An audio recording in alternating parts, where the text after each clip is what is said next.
Welcome to V sports. Indian premier league 17వ edition April 2వ తేదీన బెంగళూరులోని ఎం చిన్నస్వామి స్టేడియంలో royal challengers Bengaluru versus Lucknow super giants తలపడనున్నాయి. ఐపీఎల్ 2024లో ఆర్సీబీకి ఇది 4వ మ్యాచ్. ఈ మ్యాచ్లో రాయల్ ఛాలెంజర్స్ బెంగళూరు గెలవగానే ఒత్తిడిలో ఉన్నారు.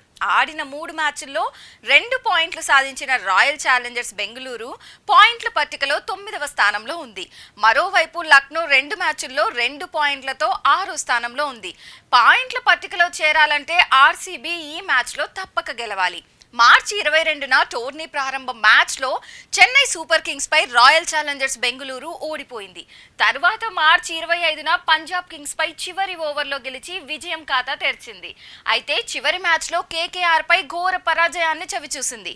ఓడిన అన్ని మ్యాచ్ల్లోనూ ఆర్సీబీ ఓటమికి ప్రధాన కారణం బౌలర్లే. ఈ రోజు 2 జట్లకు గెలుపు కీలకం కాబట్టి బెంగళూరులో హై వోల్టేజ్ మ్యాచ్ కావడం ఖాయం. సిఎస్కే, పంజాబ్, కేకేఆర్లపై ఆర్సీబీ ప్రదర్శన బౌలింగ్ పరంగా చాలా పేలవంగా ఉంది. అందువల్ల నేటి మ్యాచ్లో ప్లేయింగ్ 11లో మార్పు ఉంటుంది. బెంగళూరులోని బ్యాటింగ్ కు అనుకూలమైన పిచ్ల స్వభావాన్ని బట్టి ఆర్సీబీకి బలమైన అనుభవజ్ఞుడైన బౌలర్ అవసరం. వెస్టిండీస్ కు చెందిన సీమర్ అల్జారీ జోసెఫ్ గత 3 మ్యాచ్ల్లో ఖరీదైన ఆటగాడిగా మారాడు. జోసెఫ్ పేలవమైన ప్రదర్శన అతనిని ప్లేయింగ్ 11 నుండి తప్పించవచ్చు. అతని స్థానంలో స్టార్ పేసర్ లాకీ ఫెర్గూసన్ దాదాపుగా బరిలోకి దిగడం ఖాయం.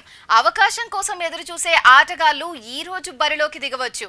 అలాగే ఆర్సీబీ జట్టు బ్యాటింగ్ విభాగంలో కూడా మార్పు రావాల్సి ఉంది. గత ఇంగ్లాండ్ టెస్ట్ సిరీస్ నుండి పేలవ ఫామ్ లో ఇబ్బంది పడుతున్న రజత్ పాటిదర్ కు నేడు అవకాశం దక్కడం అనుమానమే. అతని స్థానంలో సుయేష్ ప్రభుదేశాయ్ లేదా మహిపాల్ లుమ్రార్ వచ్చే అవకాశం ఉంది. ఎల్ఎస్జీతో జరిగే మ్యాచ్లో ఆర్సీబీ ప్రాబబుల్ ప్లేయింగ్ 11 చూసుకుంటే పాఫ్ డు ప్లేసెస్ కెప్టెన్ గా Virat Kohli, Suyash Prabhudessai, Glenn Maxwell, Cameron Green, Dinesh Karthik, Anuj Rawat, Karn Sharma, Lockie Ferguson, Mayank Dagar, Mohammed Siraj.